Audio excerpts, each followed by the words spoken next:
14 अप्रैल 2026 मंगलवार। केंद्रीय संचार मंत्री ज्योतिरादित्य सिंधिया ने प्रधानमंत्री संग्रहालय में फिलेटेलिक प्रदर्शनी का किया उद्घाटन। प्रधानमंत्री नरेंद्र मोदी के नेतृत्व में भारत की सांस्कृतिक विरासत और एकता को नई पहचान, सिंधिया। डाक टिकटों के माध्यम से भारत की विरासत, लोकतंत्र और एकता का जीवंत प्रदर्शन।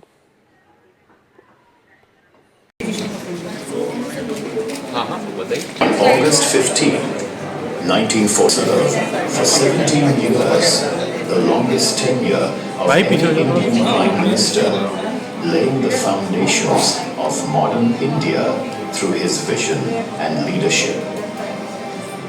After his passing in 1964, Lal Bahadur Shastri assumed office and led the nation with quiet determination during the Indo-Pakistani War of 1965, leaving behind a legacy remembered through the enduring call of Jai Jawan, Jai Kisan.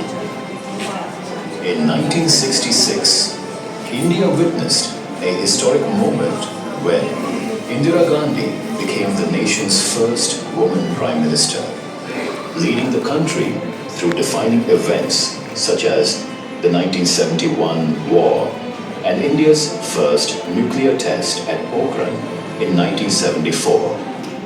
The political landscape shifted in 1977 when Morarji Desai became India's first non-Congress Prime Minister, marking a major transformation in the country's democratic journey. In 1979, Charan Singh took office with outside support from the Congress Party, and his brief tenure of about 5 months remains the shortest in India's history.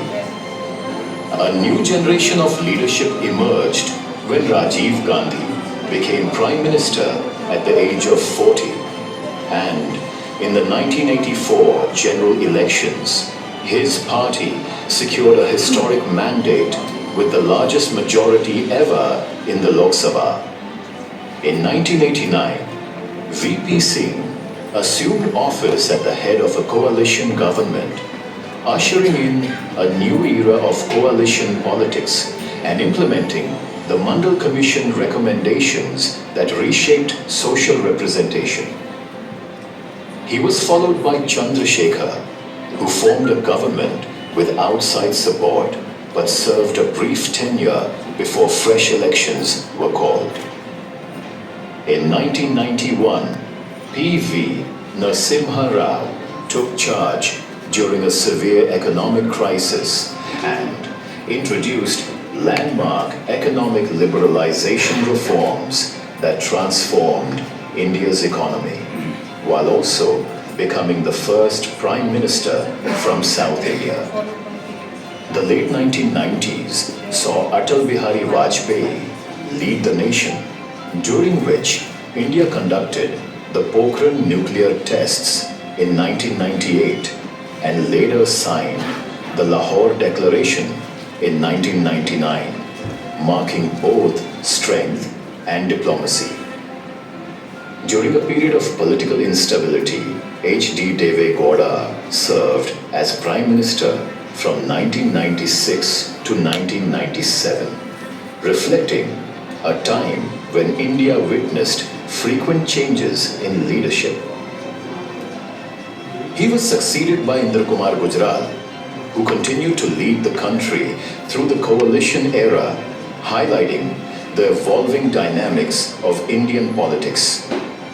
In 2004, Manmohan Singh became India's first Sikh Prime Minister, and his tenure saw landmark reforms such as the Right to Information Act and the National Rural Employment Guarantee Act.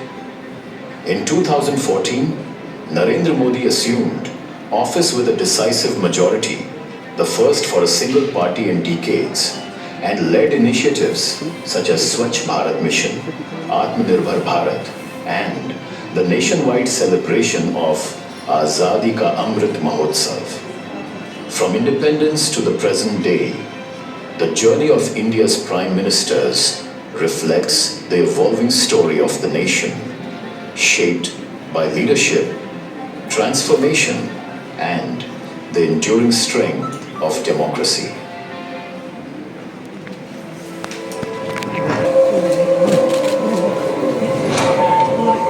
Region, a family that society had already decided didn't deserve much. Nobody could have predicted what that child would one day give this country. Dr. Bhimrao Ramji Ambedkar grew up in a world that pushed back at every turn. He sat in classrooms where he wasn't allowed to touch the common water tap. Think about that for a moment. A boy thirsty in a school, and even that basic act was denied to him. He wrote about it himself in his autobiographical note, Waiting for a Visa, not with bitterness dripping off every word, but with a clarity that cuts deeper than anger ever could. And yet, he studied ferociously. He graduated from Bombay University in 1912. Then came a turning point that changed everything. The Maharaja of Baroda, Saidjirao Gaikwad, saw something in him and gave him a scholarship to Columbia University in New York.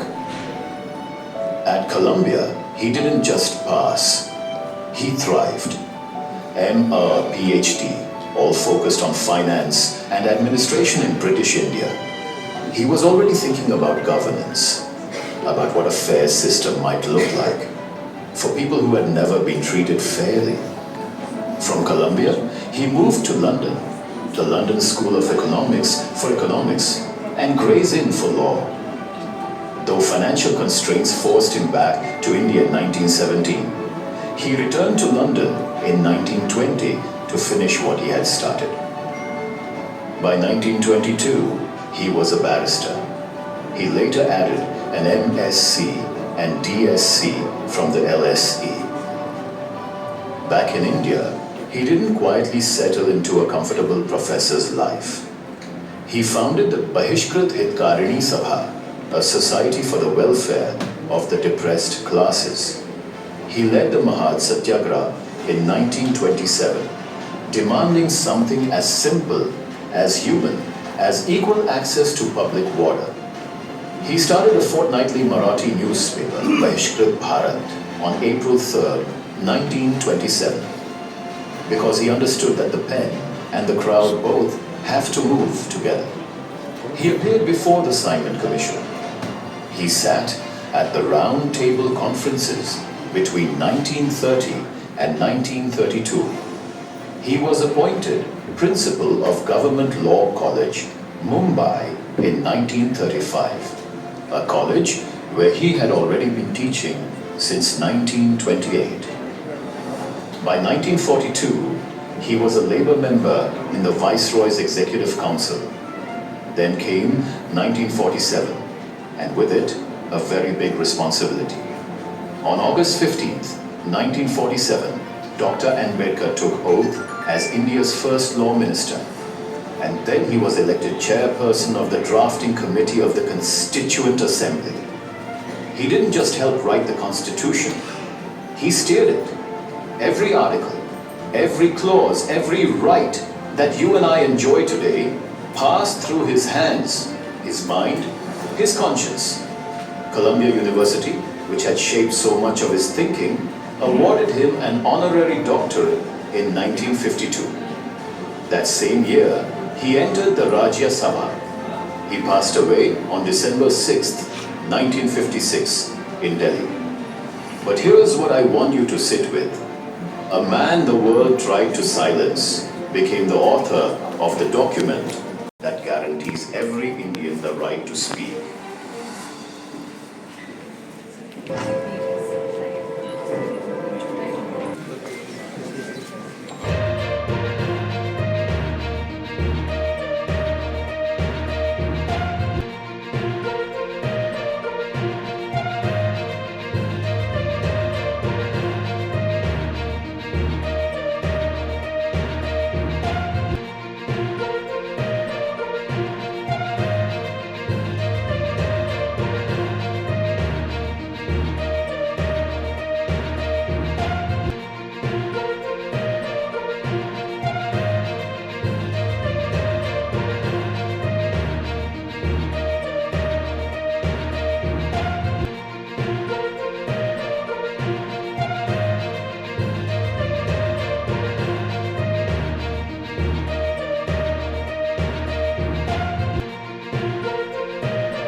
हमारे संविधान के निर्माता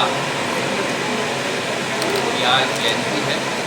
इस दिवस पर मैं धन्यवाद देना चाहता हूँ प्रधानमंत्री संग्रहालय के सभी हमारे महानुभावों को, नितिन मिश्रा जी को, वानी जी को, उनकी संपूर्ण टीम की जो एक भारत की आज़ादी का सफ़र और आज़ादी के बाद अमृत महोत्सव का सफ़र और अमृत महोत्सव से अमृतकाल के सफ़र के बाद शताब्दी काल का सफ़र में भी प्रधानमंत्री संग्रहालय के साथ डाक विभाग इस सफ़र में अपना उत्तरदायित्व निभाएगा। जैसे पिछले 75 वर्षों से ज़्यादा डाक विभाग ने भारत की स्वतंत्रता और भारत की लोकतांत्रिक प्रणाली में अपना योगदान दिया है, वैसे भविष्य के आने वाले 22 वर्षों में भी, 21 वर्षों में भी वही भागीदारी डाक विभाग से अपना दायित्व संभालेगा। आज पोस्ट कार्ड संविधान पर, बाबा साहब अम्बेडकर पर और प्रधानमंत्री संग्रहालय की स्थापना दिवस पर हम लोग ने यहाँ बैठकर लोकार्पण किया और उसी के साथ जो एक मसौदे पर हस्ताक्षर किया है MOU का, जहाँ डाक विभाग और प्रधानमंत्री संग्रहालय दोनों मिलकर केवल डाक विभाग का एक आउटलेट प्रधानमंत्री संग्रहालय में हम लोग स्थापित नहीं करेंगे, लेकिन प्रधानमंत्री संग्रहालय के साथ मिलकर प्रस्तुतिकरण देश भर में, एग्जीबिशन और फिलैटरी देश भर में साथ में मिलकर एक भागीदारी हम लोग सुनिश्चित करेंगे। मैं नितिन मिश्रा जी को और प्रधानमंत्री संग्रहालय और मेरे डाक विभाग बधाई अपनी तरफ से मैं अर्पित करना चाहता हूँ।